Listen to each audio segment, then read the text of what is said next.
Mesdames, Messieurs, chers téléspectateurs d'Africa 24, bienvenue. Merci de nous rejoindre dans cette émission. Une émission qui reçoit aujourd'hui l'un des 5 candidats en liste pour l'élection présidentielle au Togo, Monsieur Aimé Tchabouri Gogué, notre invité. Merci d'avoir accepté notre invitation, cher monsieur. Bonjour. Alors, comment est-ce que vous avez amorcé la campagne électorale? Nous avons amorcé d'une manière lente, calme, dans la mesure où nous avons passé en revue les équipes, le travail à faire. Est-ce que vous pensez que les populations sont réceptives? Oui, j'ai fait une pré-campagne très active, où j'ai parcouru presque toute l'étendue du territoire national.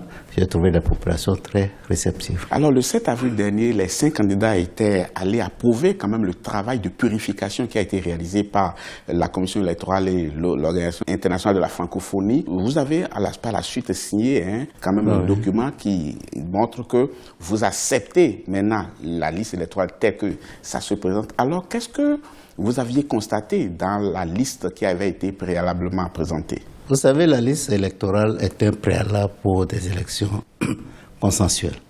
Donc, initialement, nous avons émis des protestations sur la liste électorale, des problèmes de doublons, etc. Et nous avons pu obtenir l'arrivée de l'expertise de l'OIF pour regarder la liste électorale et procéder à quelques purifications. Effectivement, il y a des problèmes qui ne peuvent pas nécessairement résoudre. D'abord, 75% de la population togolaise n'a pas de carte d'identité. Donc, leur inscription, c'est sur les témoignages. Mais on ne peut pas résoudre ça à court terme. Donc, nous prenons acte. Ensuite, il n'y a pas d'intégration entre l'état civil, les statistiques de l'état civil, avec la liste électorale. Vous avez posé quand même votre signature au bas du document qui montre que vous acceptez le fichier électoral en l'état. Mais sous d'autres cieux, ça s'est passé comme ça. Mais après, les candidats se sont levés pour dire non, nous ne sommes pas d'accord, les jeux sont pipés à la base. Est-ce qu'on ne va pas observer la même chose cette année?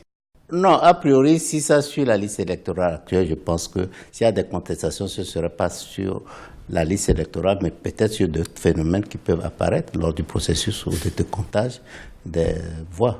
Par rapport aux candidats en liste, certains disent qu'il y a 1 contre 4. Je ne sais pas si vous avez la même lecture. Je n'ai pas du tout la même lecture. Nous sommes 5 candidats. Nous sommes 5 candidats dans l'arène.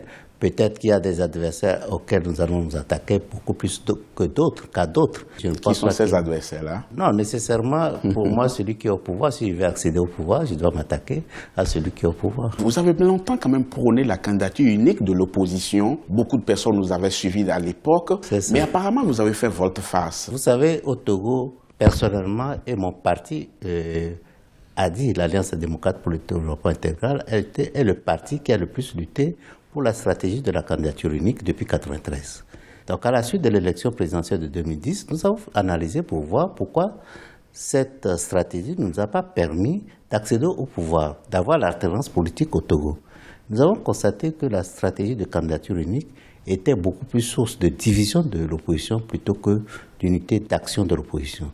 Nous avons pris acte de ça. Étonnant quand même, hein? En fait, si vous faites bien l'analyse, vous ne trouverez nulle part au monde où il y a eu candidat unique de l'opposition. Ça n'existe pas. Parce que les opposants n'arrivent souvent pas à se mettre d'accord. Il faut prendre acte de cela et agir en conséquence. Oui. Ne pas avoir un candidat unique ne veut pas dire qu'on ne peut pas avoir une stratégie commune de l'opposition.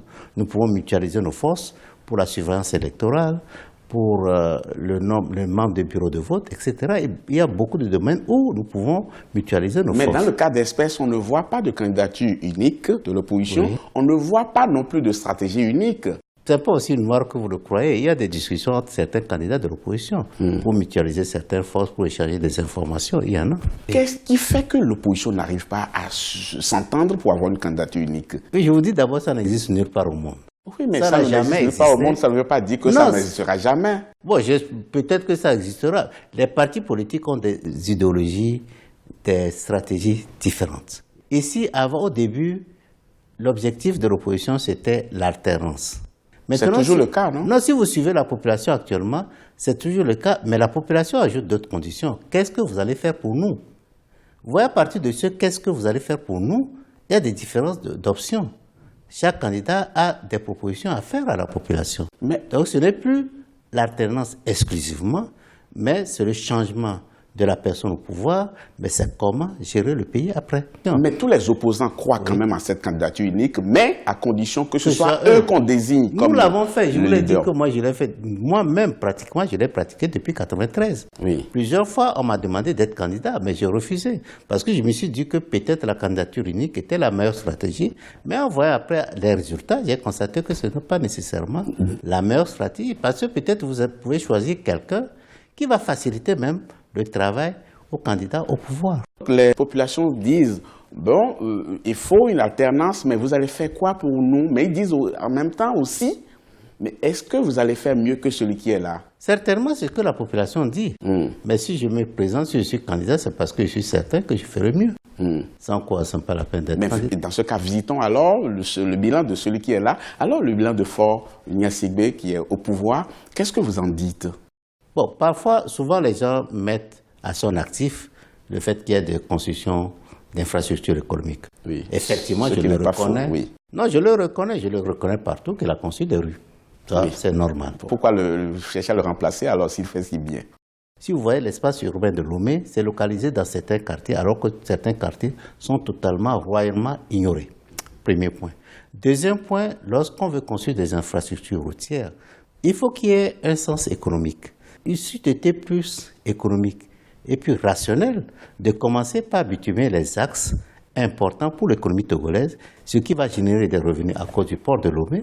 Et à partir de là, on peut financer des rues. Mais au-delà des routes, il y a eu également la réhabilitation des marchés de Lomé, de Kara aussi. Vous en parlez par...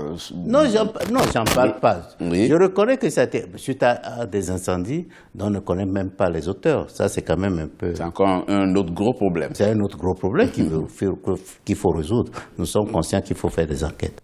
Donc, il y a ça. Mais aussi, il y a quand même une gestion un peu hasardeuse de l'économie. Je vous ai parlé du problème de la dette publique, ce qui est grave pour les générations futures, pour les prochaines années. J'ai l'impression que c'est ça qui crée même des problèmes pour la résolution de la crise sociale, crise syndicale que nous connaissons actuellement. Donc les chantiers sont nombreux.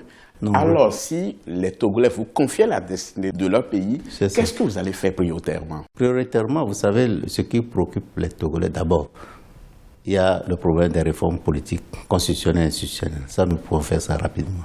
C'est-à-dire la limitation des mandats et le mode de scrutin. Ça, très rapidement, on va résoudre ça parce que je crois qu'on va trouver un accord politique très rapide. Justement, c'est un débat qui intéresse beaucoup de personnes. On se demande, en fait, à qui ça profite l'impasse dans laquelle on se retrouve chaque fois? Ça profite d'abord au parti au pouvoir. Parce que notre constitution ne prévoit pas de limitation des mandats et dispose d'un mode de scrutin à un tour. Donc le parti au pouvoir n'a pas intérêt à ce qu'on fasse ces réformes. Qu'il fasse ces réformes. Bon, ça se peut se comprendre. Paradoxalement, constatant que le comportement de l'ANC, le parti le plus important de l'opposition, n'a pas aidé à ce qu'on obtienne des réformes. Parce que nous, au niveau de l'Alliance démocrate pour le développement intégral, dont je suis le président, et le cas, nous avons proposé une solution intermédiaire qui faisait une petite concession au parti au pouvoir, autorisant Faure d'être candidat pour l'élection courante, mais l'ANC n'a pas refusé et nous sommes restés avec cette constitution qui le laisse candidat sans qu'on obtienne rien. Quel est l'intérêt de l'ANC de ce blocage? On émet l'hypothèse qu'en ayant un mode de scrutin à un tour, il pensait pouvoir forcer des autres partis de l'opposition à s'aligner derrière elle. Mais dans ces conditions, si vous étiez élu, comment est-ce que vous allez gouverner? Pour moi, si je suis élu, je ne vais pas considérer cette victoire comme une victoire personnelle, ni comme une victoire de mon parti. Et pourtant, c'est votre parti et vous êtes allé sur la planète de votre parti. Mais je serai assisté de beaucoup de gens, d'autres partis politiques et nécessairement d'autres partis politiques en tant qu'organisation. Donc, moi, je pense que si je suis élu, je vais procéder à un gouvernement qui va tenir compte de toutes les compétences que ce pays a. Autant vous disiez tout à l'heure que les candidatures uniques n'ont jamais fait école dans aucun pays au monde. Mais dans le même temps, les gouvernements d'union n'ont jamais réussi à convaincre quiconque. Non, je suis d'accord. Moi, j'ai fait partie d'un gouvernement d'union nationale. Oui, mais ça ne veut pas dire que le bilan de ce gouvernement a été excellent. Non, je vais vous dire, je suis d'accord avec un peu ce que vous dites. Mais pourquoi ça ne marche pas dans nos pays? Vous vous rappelez du cas de l'Allemagne. Lorsqu'ils ont fait des élections, il devait y avoir coalition entre Angela Merkel et l'autre parti, le gros parti de l'opposition. En tout cas, l'autre parti, ils ont négocié pendant plusieurs mois. En Afrique, ça se passe comme si j'ai le repas, je vous invite à venir manger. On ne discute pas de programme. On invite des gens qui viennent participer au gouvernement sans se mettre d'accord sur le programme. En ce moment, les gens qui viennent dans ce gouvernement d'union nationale, ils luttent pour leur propre chef.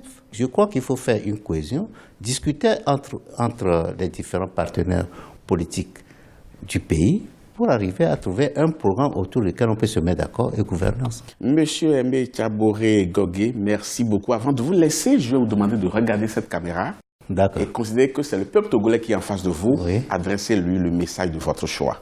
Je crois que le 25 avril sera une date importante pour le Togo, dans la mesure où nous allons aux élections présidentielles et que ça fait plusieurs années que la crise dure au Togo. J'invite tous les Togolais à aller voter massivement et surtout dans le calme, dans la paix et surtout à voter pour le candidat Kaboré Gogué. Le message est entendu. Merci beaucoup, Monsieur Aimé Kaboré Gogué. Je rappelle que vous êtes le président de l'Alliance des démocrates pour le développement et vous êtes candidat à l'élection présidentielle. On vous souhaite bonne chance. Merci beaucoup. Quant à vous, chers téléspectateurs, nous sommes à la fin de cette émission. Merci beaucoup de l'avoir suivi. Prochain rendez-vous très bientôt pour un autre numéro et avec un autre candidat, bien entendu. Merci beaucoup.